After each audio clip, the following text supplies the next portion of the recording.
I'm really excited to present today because this is one of my passions, through the years, just making sure that I present myself ethically and factually in everything that I do, and especially in this job that I have in marketing. And a lot of you that are therapists may or may not do that. So that's kind of what I want to talk about today. I want to talk a little bit about me just real quick, so you'll know kind of who I am, where I came from, and so I do have a degree in English and journalism, so I'm not a clinician, but I do have about 30 years of marketing experience, starting in a hospital, and then they opened a GERO program. So I worked in geriatric psych, PHP, IOP, and then general psych and substance abuse over the years. I've done some corporate work, so I've had some corporate training, lots of corporate training on systems and how to build a marketing program. And I love levels of care. So we all know that if someone gets referred to the wrong level of care, whether it's mental health or substance abuse, that they won't get the help that they need, or they'll get frustrated. And I love being able to communicate what those mean to people and what those mean to referral sources and the general public and everything. And I really have a strong belief in the uniqueness of every business. Those of you that start sober living homes or counseling practices or things like that, you have a story. There's a reason you did that. And so because you're unique and set apart and have gifts and talents in the eyes of God, I believe your business does too. So that's really important to me, to figure out the uniqueness of everyone. And I'm also married to my husband, Chris, for 33 years. And we have 19-year-old twin boys and 2 dachshunds. And the 2 dachshunds are very important, as you know. And I happen to stick a picture of them in there. So that's what I do, and I'm not working right there. Okay, so Eric, can you see everything well? Yes. Okay, so the reason I put snake oil salesman in here is because a lot of times when we think about marketers, we think about sleazy people that, maybe don't tell us the truth or stretch the story a little bit. And those are called snake oil salesmen back in the day. So it's actually a real story of snake oil salesmen. And I'm going to play it for you real quick. Make sure you have your volume up on here. It's a real quick minute and a half or so video that tells the story of a snake oil salesman. We have all heard it. That guy's a snake oil salesman, a shyster, a con. This terminology has become an intricate part of our culture. But where did that term come from? Were there really snake oil salesmen? Did they really sell snake oil? It all began when the Transcontinental Railroad was being built in North America. Chinese immigrants came over, and with them their cures for the aching joints and muscles that they had at the end of each workday. What they used was snake oil. Americans, seeing how well this remedy worked, jumped on the bandwagon, and word quickly spread that this was a cure for rheumatism, joint pain, and other things. The craze soon developed into a fervor. People began snake farms. In the Patriot newspaper in 1885, rattlesnake oil was said to be going for $4 an ounce. By 1891, the Wheeling Register claimed rattlesnakes were going for $25 to $50 each if they were 4 feet or longer. Soon, snake oil salesmen were everywhere, touting the wondrous claims of this cure. They would grandstand at circuses and carnivals, thrilling the audience with their hissing rattlers and claims of the wonderful drug. Clark Stanley was the most famous snake oil salesman and became known as the Rattlesnake King. Problem was, there wasn't much snake in the snake oil. Mostly, it was mineral oil, camphor, turpentine, and red pepper. It did little to relieve the sore, aching muscles, and suspicion grew. Even when it was made with authentic rattlesnake oil, it never seemed to match the claims of the Chinese workers' oil. So why was that? It appears when the Americans made their snake oil, it was done with rattlesnake. This was the crux of the problem. It was the wrong snake altogether. In 1905, Collier magazine did an expose on the snake oil salesmen, declaring them frauds, pushing useless and sometimes dangerous cures. The public was furious that they had been duped, and they led to the Pure Food and Drug Act being passed in 1907. So why did the Chinese product seem so miraculous when the American-made one was a dud? Well, the Chinese used a completely different snake in their oil. The Chinese water snake, Hydra chinesis, was used, and as it was aquatic, it ate mostly fish, something rattlesnakes in the desert never do. This made them particularly useful for fighting inflammation.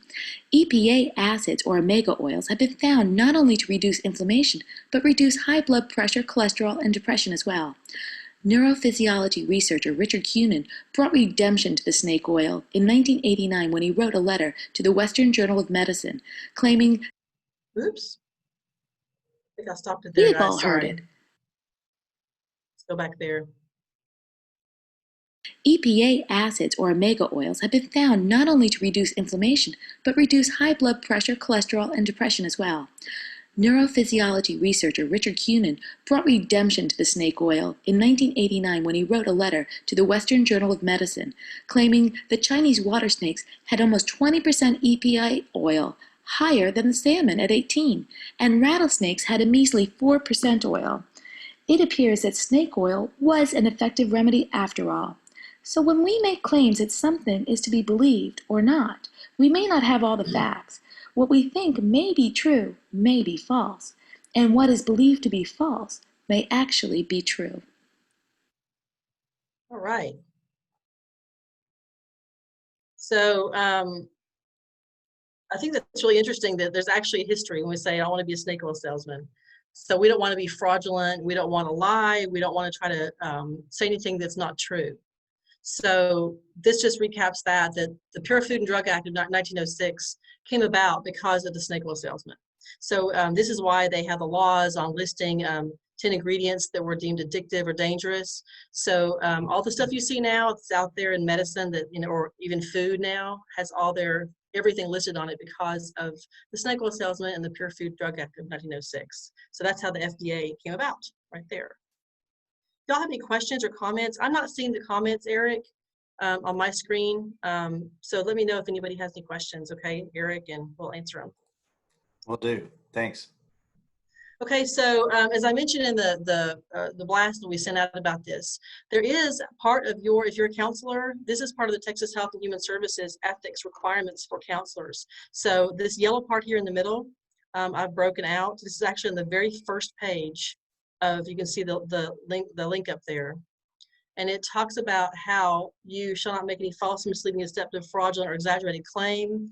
The B is kind of the same thing, false, misleading, deceptive.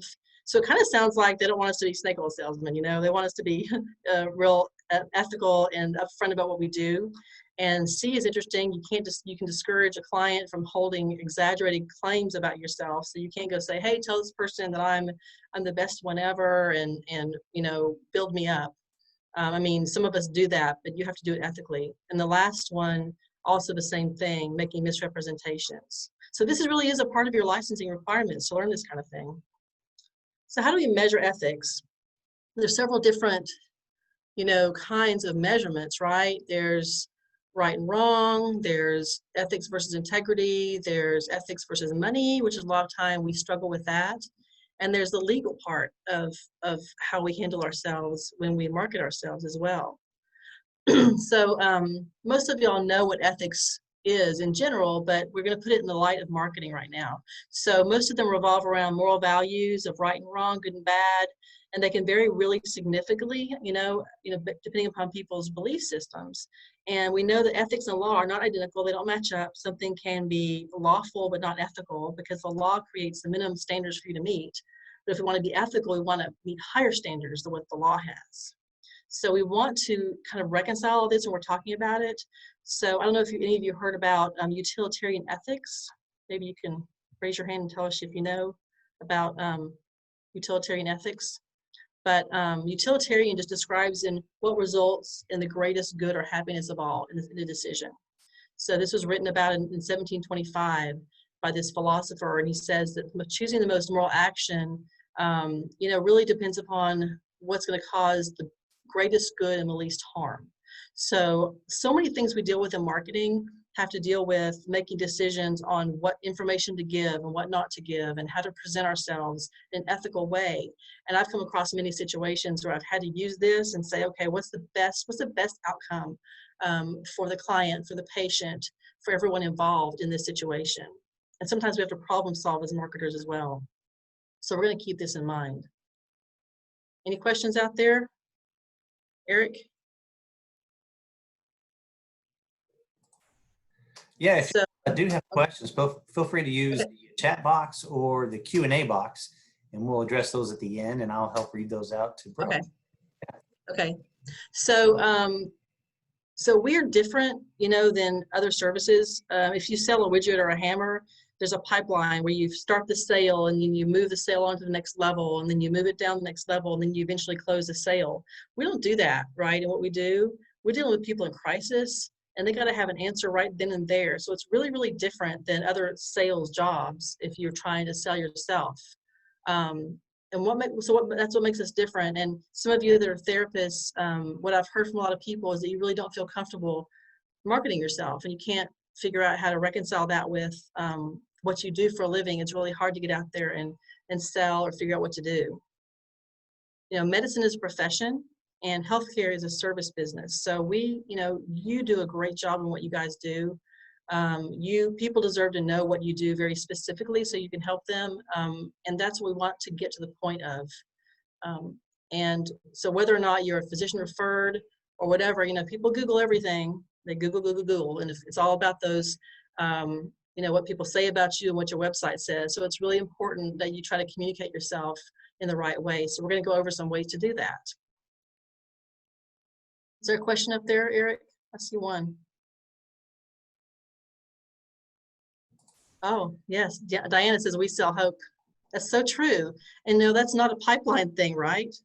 How do you do that? And it's really relational, very relational. And when you sell something to someone that's a one-time thing, it's not a relational thing. It just means you got a good product and you're going to sell it.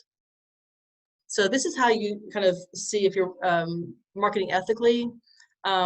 Remember, you know, they need to find you accurately when they're looking for you. And there's always marketing guidelines set forth by medical boards, and that's the real cut and dry, black and white type stuff we want to look at too. So some boards don't allow testimonials to be displayed on the website. You have to be HIPAA compliant, we all know that, and cover your legal bases as well as your the base that we just looked at for your licensing. So let's look at one of these laws, the anti-kickback laws, and this is really big for marketers. So you can read through this, and we'll post some of these on the website. I think Eric's going to do that for us.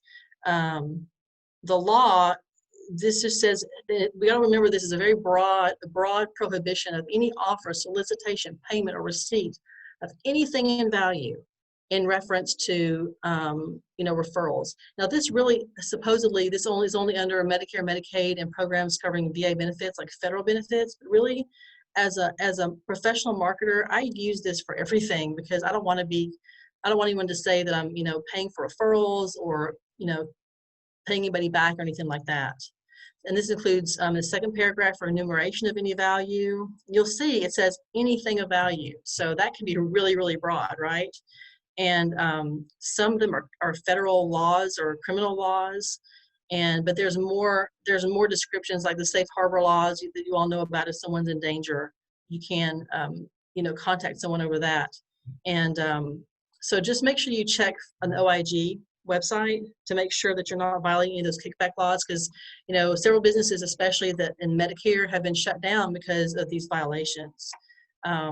So make sure you cover that. And I think we have a poll here, Eric.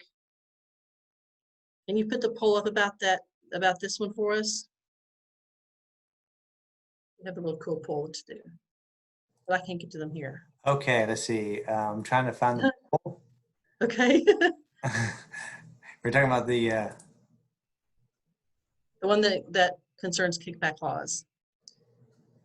We have a cute little poll for y'all to do.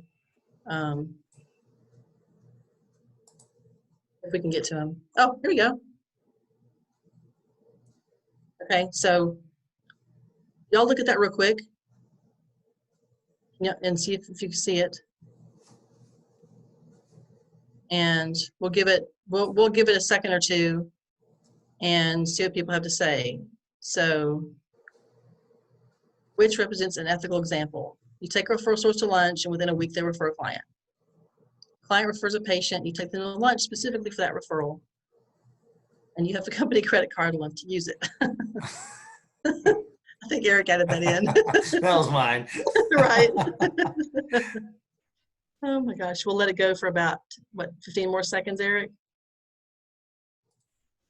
Yeah, I'll take. I think y'all get the drift here.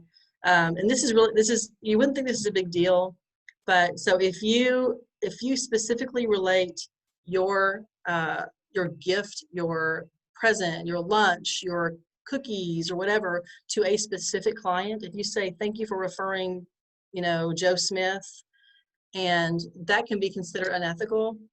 Actually, after the fact, it's more unethical than before the fact. So that's why number one is the most ethical, because you're just giving information. In marketing, we call it education or referral development, because there you go. Because if you do it beforehand, you're not connecting it to a specific referral. If you do it afterwards, you are. That's why when you go to a lot of hospitals and places like that, they just won't even accept anything because they don't want to violate it. If they take Medicare, they do not want to violate this. So we spend the money on the pins and everything, and it can really be seen as a violation if it's not educational. And I'm a real stickler with that. I'm not going to take someone a plate of cookies and leave it with them without saying anything.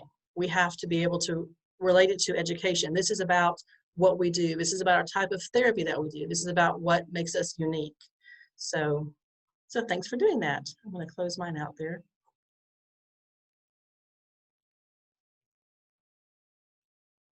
Okay, so these are some general healthcare marketing ethic rules, and some of them seem really obvious, but they happen a lot. So the first one is refrain from using superlatives. So a lot of people say they're the best or the world famous or they can cure people, and it can have really negative consequences, because if you say that and it doesn't happen, then they could come back and sue you or do really bad stuff. So this has happened a lot before, and I hear this a lot even today, that find another word about yourself than the best. And that's one thing you can work on as a team. What do you think that you do the best? Is it you do great cognitive behavioral therapy, or you have a great IOP that does specific modalities, or you do trauma really well? That's what you want to focus on, is what you do best. Number two, do not promote specific services. A lot of people, say they get paid to say that because a doctor represents only one type of medication, and they say that this is the only thing I'll ever do. So that can really get you in trouble too. I'm not going to read all this because we have quite a few slides, but these are things I can also post on the website. Number three, don't employ actors to provide patient testimonials. I don't know about you guys. When I see something on TV and it says this is an actor, I'm like, well, they'll say anything then because they got paid for it. So I know we have to protect patients' privacy, but we have to weigh that with what comes across as ethical or not. Refrain from showing competitors in a bad light. This is a really big one for me, because Houston is really big and it has a lot of competitors, and they all have different things that they do. And that's what makes us unique. But showing your competitors in a bad light can really come back really badly on you. They could sue you for defamation of character. You may be sharing hearsay as opposed to actual information that you have. So instead, as I said before, you all have individual gifts and talents. So highlight yourself, highlight what you do well, and that'll come out in the end as the best result. And number five is don't reveal sensitive patient information, which seems obvious, but I know times when we've had, really great patient outcomes on someone. I wanted so bad to tell someone, oh, this patient, he came from this part of town, he had this type of treatment, and then he came to us and we did a great job. You just got to be really careful, because in our world, sometimes we know the same patients, and we can, compare that information and end up revealing that patient's information. Are there some questions, Eric? Oh. Yeah, if you want to address them now, or do you want to wait till the end? Let me wait just a few minutes, Carrie. I'll answer you, Carrie, I promise. And there's a poll we could have with that one. You want to put that one up, Eric? It's concerning not showing competitors in a bad light, I believe. You find it? I'll go on to the next one real quick. We'll see if you can find it. Oh, there we go. A friend asked your opinion of two different treatment services in this city. You've heard good things about both from other clinicians, both good and bad. Which answer would present an ethical answer? I've used both of them, and they each have different styles. Maybe you can do some internet research in which would fit your needs better. Or, well, I heard the first one has some issues with more clients and relapse, and the second is really new, so I don't know if they know what they're doing yet. I mean, that is kind of obvious, but we've all been in that situation where like a friend's ask us, or someone that we really want to help, you know, and we want to give them a good viewpoint, but we all know that different services are good for different people. So I think y'all got that one right. Awesome. Okay.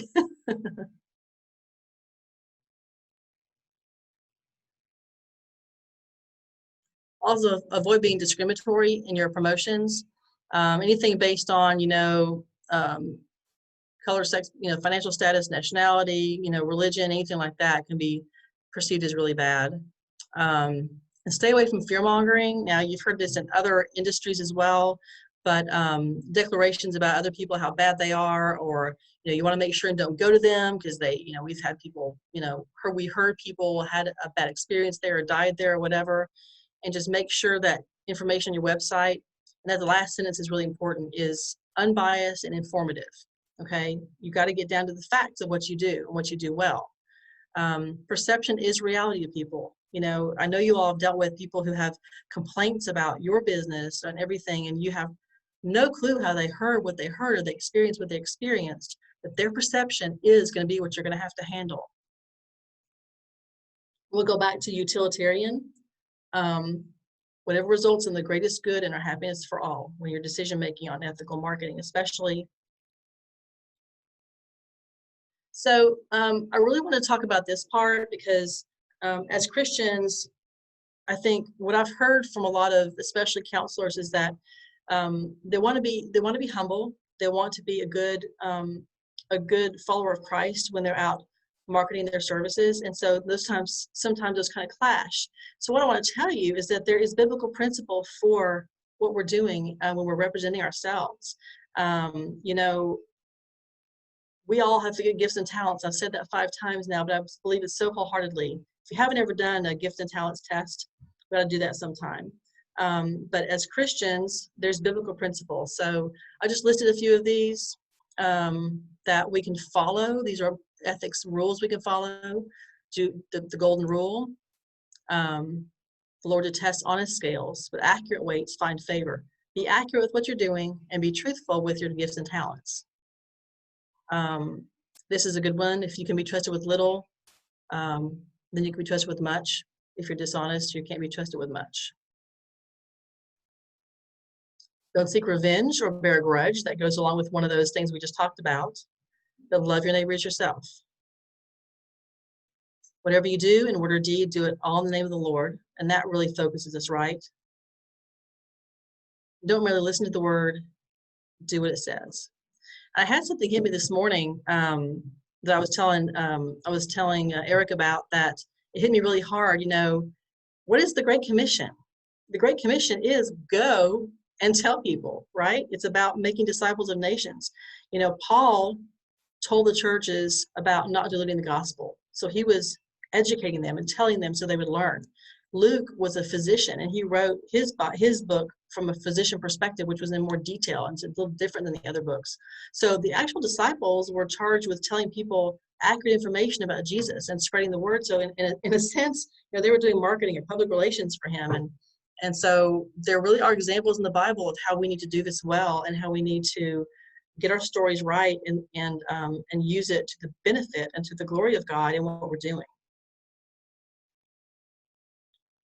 Any questions or anything?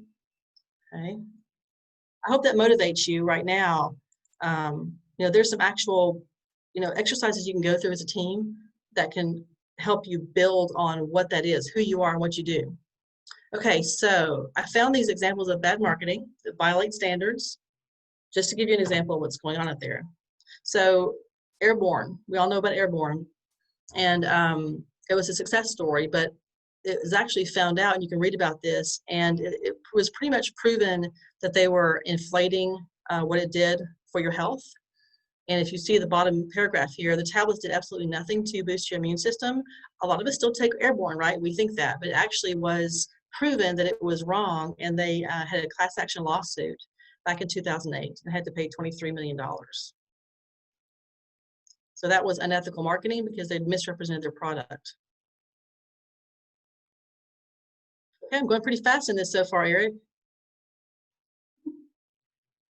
So Dannon yogurt. I love Jamie Lee Curtis, but Activia was proven that it was wrong in what they were saying. They have been charging a 30% premium on the probiotic yogurts over other brands when the contents were all the same. So as a result, they had to pay $35 million in 2009, and then in 2010, another $21 million. So you can look all these up, and I'm telling you, if you look online and look under unethical marketing and advertising, there are so many of these that misrepresent. Now this one, I'll just let it kind of speak for itself, but this is a campaign designed to emphasize the importance of keeping an eye on your kids in the pool.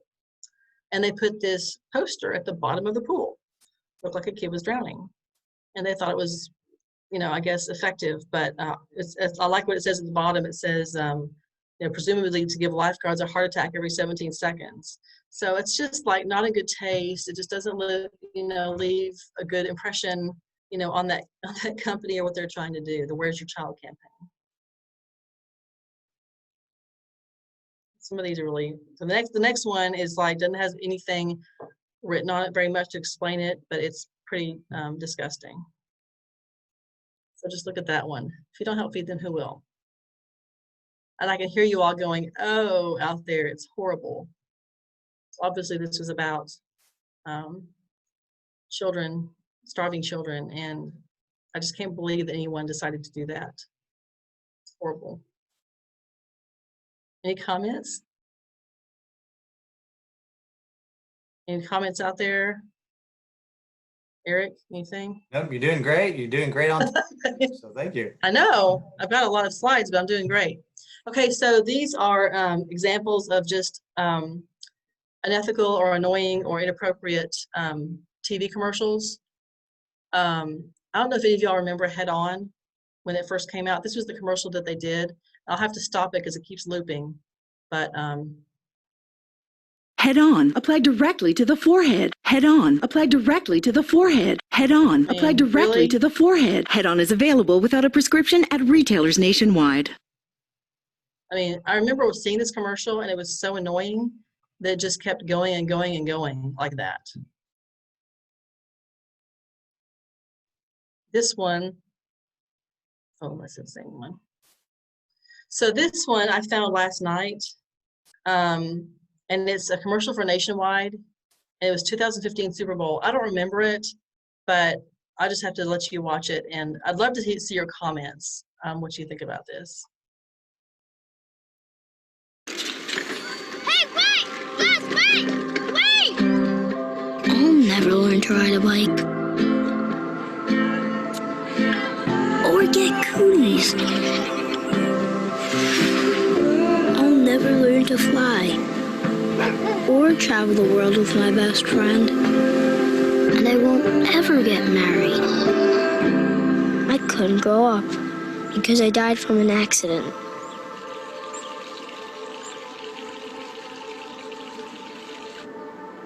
At Nationwide, we believe in protecting what matters most. Your kids. Together, we can make safe happen. I mean, I just want to be in the room when people decide that's a good idea, to put on TV. It's just, it's horrible. So there's a lot of examples of these commercials out there that are just inappropriate, that bring the wrong response, the wrong emotion. They may be effective as far as the wow factor or someone remembering it, but I don't think it's a good reflection on the company, obviously.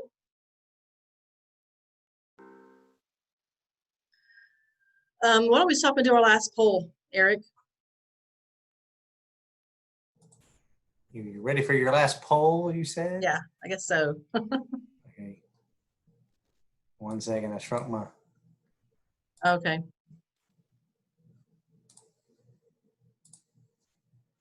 Well, I see my polls now. I could have done it. Sorry. Which of the following represents a good introduction to a potential referral source? I run the best, most ethical counseling practice in the city. If you send your clients to me, I guarantee I can help them. Or I have a counseling practice that focuses on women with trauma. I enjoy seeing women because I have a history of trauma myself, and it really helps the clients relate to me. Yeah, you got it right. I really want you guys to work on, if you haven't done it until now, work on your really digging deep on what you do best and why, in a real sense, because that's what people want to, that's what people respond to. I've talked to so many people that have never really done that, and we have some exercises that, you know, that I can do with you, or you could do, I could send to you to do, that really lets you dig into what your strengths are, what your weaknesses are. It's a SWOT analysis, what your opportunities are in the community, and what threats you have and what you're doing. And if you're really honest with yourself, both good and bad, and you say, these are what I do, this is what I do good, and this is what I do bad. You can really develop your style and really be set apart. It can really help your business grow in volume and be seen as an ethical business too. So everyone was interested in some social media information. So I looked up the different ways that they frame ethics in social media. Yesterday was a doozy. I don't know if y'all saw on the news that Facebook blocked a bunch of posts from President Trump. And it was a big controversy because a lot of it is based on conduct, which is subjective. So, you know, Facebook has their own vision of what's ethical and what's real and what's misrepresentation that some people don't agree with. And so it's very subjective on Facebook, and they can make that decision and take it off. So, you know, objectionable content can be reported as well. There's a way to report hate speech or violent stuff. And there's also a way to present to report suicidal behavior and things like that. So, you know, they do have some rules, but Facebook is the most flexible one where they make the decisions, and it's becoming a big controversy. Frank said, I saw an insurance company as a vendor at a suicide conference. Oh my gosh. I mean, it makes sense, but you know, no, gosh. Okay, so that's Facebook. So Instagram, if y'all are familiar with Instagram, Instagram is more for the younger, mid to late teens, early 20s. I am on Instagram because I stalk my children, my grown children, and they forget that I'm there, and so they post interesting things. So, but you have to be 13 years or older, supposedly. And so these are some of the basic rules that are actually cut and pasted from the Instagram rules. They're still pretty, you know, pretty vague on a lot of it. You know, you can't use it for illegal or unauthorized purpose. You know, this is where we start talking about what's the difference between the law and ethics. There are a lot of things that pass the law, but you know, they're not ethical. So like the last one is like a free-for-all. You're solely responsible for your conduct. Any data, text, information, screen names, graphics, photos, profiles, you know, they're all out there for everyone to grab. So everything has a purpose, but the rules are pretty vague on Instagram as well.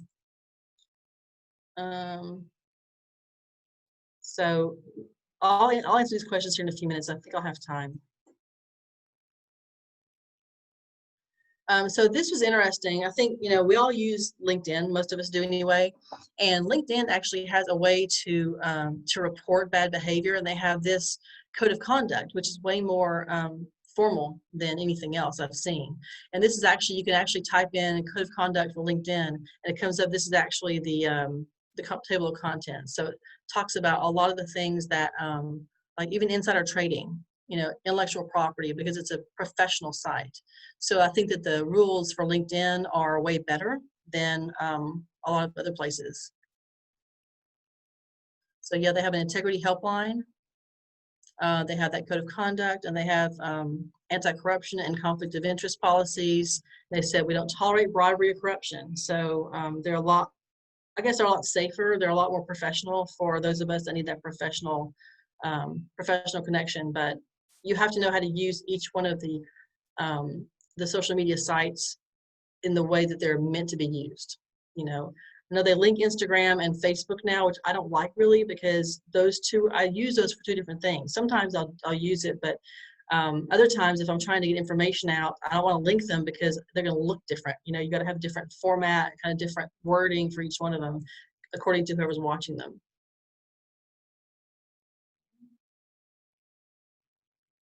So ethics in marketing, you know, means doing the right thing for all parties involved. You know, consider ethics over all your practice, obviously. Make it a priority and turn it into action. If you think that you can come up with a way to market your company better, you know, you need to. It's also biblical, I believe. You know, like I said, you all are different and special in what you do, and that's how you can market. And really, if you don't have a policy on ethics for your company, that's also a really good idea. What you tolerate and what you don't tolerate for ethical behavior and practices, marketing practices. A lot of the big companies I work for, that's a huge part of what they do as far as their policies, is what you're allowed to do and not allowed to do when you're in the field. As far as gifts, entertainment is a really big deal. There's lots of laws about how much money you can spend on entertainment or gifting and that kind of thing. So if you're a mom and pop or you're a small counselor, you know, just develop that policy for yourself even, because it's great to have a guideline. So I have some time, quite a bit of time, that we can talk. I also, if you want to, I'm developing a Christian resource directory, and you can go to my website and input your information, and it's free. And I'm hoping to get that done as soon as I can. I really want to gather some more information from across Texas, because I know when I was working in a big inpatient hospital, I got a lot of calls for people needing Christian therapists, Christian programs. And so I want to be able to develop that and be able to have a link to that for everyone. Okay.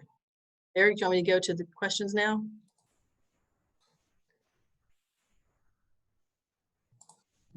Yes. Okay. Okay. We do have a few questions. Carrie, our first webinar speaker, by the way, she did a great job a few months ago. She asked, what are the most effective and ethical ways to make a lasting impression in doctors' offices you are marketing to?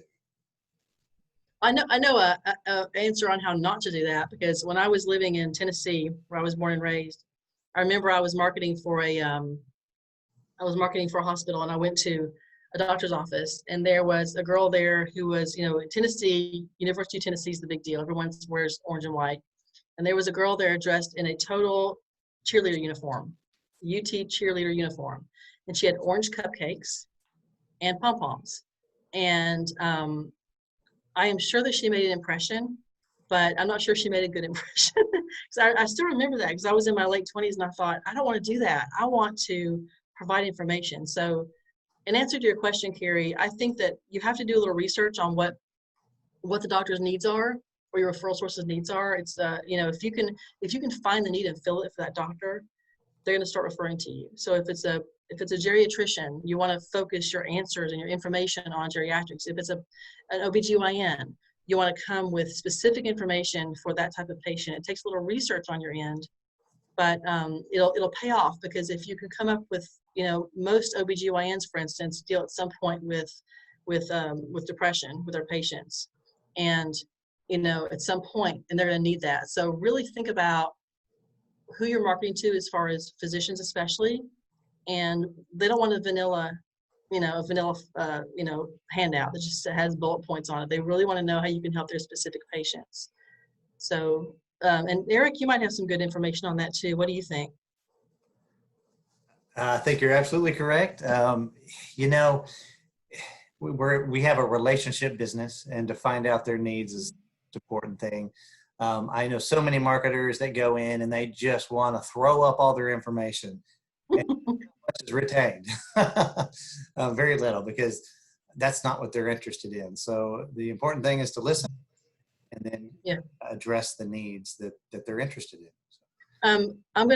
One thing I was trying to do before COVID, which we're all saying before COVID, after COVID, but before COVID, I was planning on having a training seminar for people that need to know how to do that, develop their elevator speech and how to target market people, and kind of have a corporate marketing for non-corporate people. So hopefully when all this is over, I'm going to be doing that here in Houston, and probably in Dallas and Austin as well, because that's some really key information, just like Eric said, is being able to know how what you do fits in like a puzzle to what your referral source needs. And you know what, if you have someone that you've been marketing to and you're talking to and they've never referred a patient, maybe you need to look at either, do your needs even fit what they want, or are you giving them the right information? So that's why the elevator speech is so important that we talk about, because your elevator speech can be different for different people that you talk to, depending upon where you are. Yeah, you're so right too. And especially some of these networking groups that I've been in where you have 20, 30 people stand up in a room and talk about their services. What sticks out to me is those programs or expertise or focuses that are unique and stand out to me, that over just maybe a therapist or a treatment program that's just a general program. That excites me so much. I mean, I'll brag on one of my clients. All the Branch Recovery is one of my clients, and there are 3 ER doctors that founded this program because they saw people falling between the cracks that didn't get treatment in the ERs for detox because they didn't have insurance or refused or whatever the reason. And so now they're doing completely telemed Suboxone prescriptions for these people that would no longer get it any other way. And they actually connect them with the resources in the community to help them out. So that kind of thing, that's really unique. That's really fun to market. So if you can find that uniqueness in yourself to really catch someone's ear when you're talking to them, I think that's fun. I get a charge out of it because they go, oh, really? That's really interesting. With Starlite, they have the Christian program that, Eric loves to talk about. That catches my ear. You're not just a residential program or an outpatient counselor, an IOP, or a PHP. You all have something really special. Yes, and Ryan from San Antonio had a good comment there. It's always good to find out why the clinician is doing what they're doing and build on that. Use objections to find out what holes in their needs you might fill. If you can't fill that, help them find a way, even if it's not directly beneficial to you. And absolutely, what I love about this industry is we are very collaborative. Very much so. I mean, I moved to Houston, been almost 10 years ago, and within a year, I knew so many people because everyone works together. We all recognize we fill different needs. So he's absolutely right. We get so many referrals in our businesses that, like I said, levels of care are confusing to the public. They're confusing to the patient. They're even confusing to the doctors. They don't know whether to refer to PHP or IOP or whatever. They don't understand all that. So we have to help them understand the levels of care and then refer them to the right person. And if you help them out, it's a win-win. They're going to come back to you. So also have another good question about, since we can't use patient testimonials on websites, what are some other alternatives? You can use them if the patient signs a release form, and maybe you don't use the first name or you don't use the last name, one of the two. I mean, before I said you shouldn't use patient testimonials, but I mean, it's not that you can't. You just have to make sure they're the right ones. What do you think, Eric? I mean, I just saw some this morning on a website that were pretty good. Yes, I know many websites have them, but not having the name, especially the full name, making sure that the testimonial does not have any identifying information in it, of course. Unless they give permission, written permission.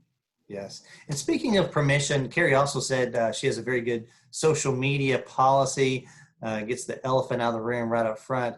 But also, we had a presentation in Houston last year about prayer and those Christian counselors that actually pray with clients. It doesn't have to be Christian counselor. It could be any kind of counselor. But the therapist that was speaking actually has a kind of a release form, a contract, an understanding that they sign about prayer, and that they're not good. pushing really good. Religion or their beliefs onto them. So I thought that was very good. Yeah, nice. Yeah, the more you're gonna have in writing that explains what you do, the better. Let's see, Wendy, I would love thoughts and discussion on adding others to constant contact. All right, Eric and I are constant contact people, especially Eric. Is there an industry standard unrelated to clinician ethics? Yes. They're actually very strict on that, aren't they, Eric? Yes, we love constant contact. We love it, but so here's generally constant contact. If you upload a list that's a pre-done list, that's going to be more likely to blacklist you. Like if I said, hey, Eric, I want to upload all your contacts on mine. There's a part in Constant Contact, if y'all don't realize it, that asks if you have permission, express permission or implied permission to send information. So you need to make sure, number one, that you have contacted that person. They know that you're going to be added, because they have a way in Constant Contact of kind of tracking, like if one list is uploaded to one place and the same list to another, they may flag it, and they can actually blacklist you to where you can't send anymore and you can't have an account. So I hope that answers your question. Do you have any other information on that, Eric? Yeah, and make sure, I think there is a setting in Constant Contact to allow the easy unsubscribe at the bottom, and sure that's accessible, because, you know, give them that choice. And there's also a way if someone unsubscribes, because if you all get my e-blast, I send about different subjects. So somebody may get an email from me that's kind of a one-off that, you know, someone has had me send out that's not specifically related to the other ones. And if they unsubscribe, there's a way I can send them a message and say, hey, that was from me. It's okay. I understand if you still want to unsubscribe, but, you know, I'm not going to send you junk. And you can actually ask them to resubscribe. But there are limitations on that. Diana said, is there a best way to find ethical counselors? Well, there's not a system that I know of to do that, other than word of mouth and maybe church-related counselors if you're wanting a Christian counselor. I mean, obviously, if someone's unethical, they're going to have bad reviews, or, you know. Although, you know, I think sometimes reviews are a little bit overrated, because only people that really are negative about someone are going to go and post a review unless you ask them to do something positive. What do you think, Yes. Eric? Especially addiction treatment centers, boy. You Right. right.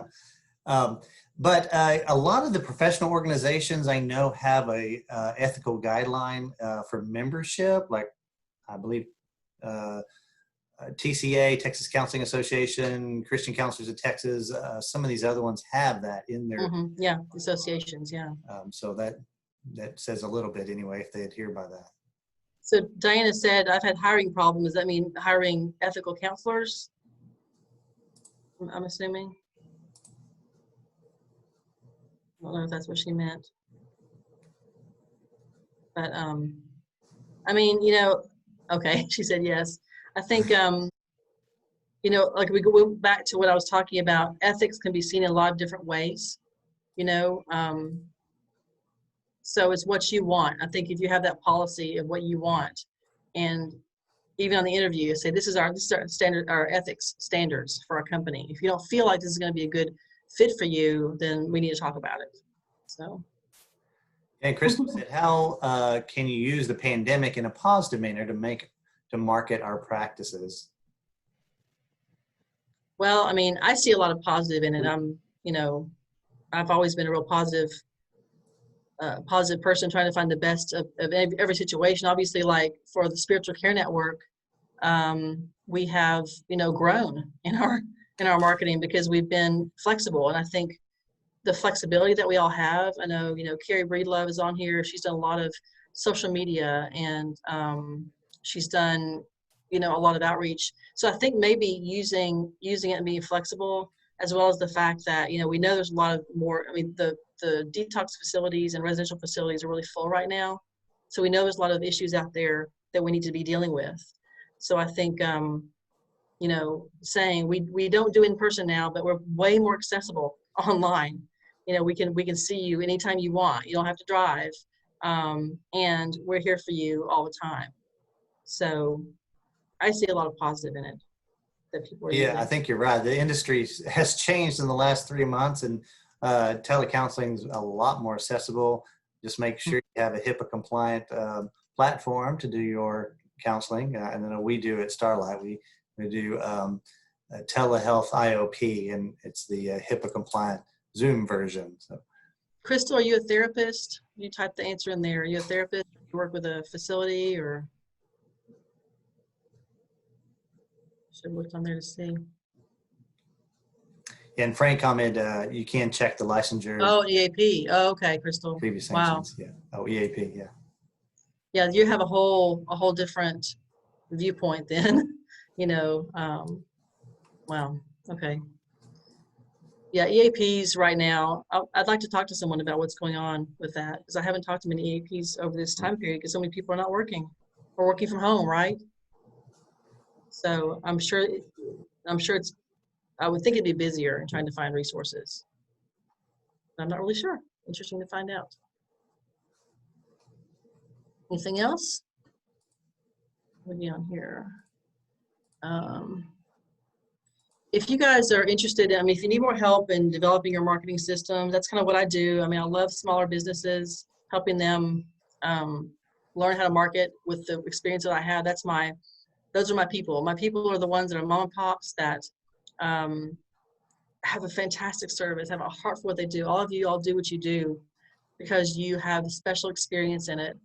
And I love to help people find that on a small level. At one time, let's meet up and let's go over your marketing plans or your thoughts or what do you think, you know, would work for you. And I go all the way up to kind of the pavement for people. So that's, I think, what, you know, what God has told me to do, is to help others find what's unique about them. I would love to help you out, but I love doing things like this too, and just encouraging people, you know, that you can market, and it's okay. You can get out there and talk to people, but you just have to kind of have your plan in your head beforehand. You have to go through all this and figure out what you're going to say, so you'll know, won't stumble over your words or not be sure what to say as well. Got another question here. Oh, thank you. You're welcome, Crystal. It was fun. Are we almost done with our hour? I forgot to check our time. Almost. I just want to say one more thing, a special thanks to Brooke Martin for speaking today and also being on the board for the Spiritual Care Network as the treasurer this last year. She is one of the ones that responsible for making this a 501c3 charity and getting that all legal with IRS and work that goes into that. And also, if you would like to donate, we do have access to that on our website that I just posted at spiritualcarenet.org. We are a nonprofit organization looking to help support our technology and all the other small expenses that go with that. So there's new groups forming, student in Denton, and Corpus is going, well, everything was going before COVID, right? But I think somebody was here from Corpus on the presentation today. So it's growing, and we have a great group of people, just, you know, all very like-minded, and we have a great time. And I know that the next presentation with Dr. Looney is going to be really great. So Gary's asking me how many were here today. 70 something, I think. yes, I see, right? 70, yeah. And this is how you get your instructions. Is this still the correct instructions, Eric? That they're going to be receiving an email later? Actually, right after this is going to pop up a link right after we end this. And you just go to the online evaluation and print off your certificate. But we're going to also have the evaluation in a follow-up email tomorrow. So look for that in your email. If you join by phone, you may get an email saying that, sorry, you couldn't be with us, but we know you were. Other technical issues and you don't get those links or you can't print your certificate, just let us know and we'll email that to you. So someone raised their hand. Does anybody have another question? Don't know how to see those, Eric. Sure. Yeah, I think we've got a lot of great comments. You can actually save those comments by the little 3 dots on the bottom. It says save chat. You can actually see those if you want to keep records of all your friends that were on the webinar today. We are going to actually record this and put it on the website. So if you have anybody else that would like to listen to this at a later time, please let them know our website. And then, of course, it will be on the Spiritual Care Network Facebook page. And then we'll share that with the different groups. And most of the groups, Houston, Dallas, Corpus, Tyler, have individual Facebook pages. So right. And if you ever have any questions about, about marketing, I'd love to help. I'd love to hear what you do. I do travel to Dallas and some to Austin. I love building networks of just referral sources to help each other out. So if you have that need, like I said, my email was back there. Let's see, where was that? I don't know if it's gonna go back or not. Yeah, it's down there. So thank you all for coming. Is there anything else we need to cover, Eric? I think that's good. Stay tuned for great upcoming webinars in the future, and look for that information on our emails and Facebook pages. So thank you so much for speaking today, Brooke, and for all our attendees all across Texas for joining us. And we just, Y'all be safe and take care. all righty. Thanks everybody. Take care. Bye-bye.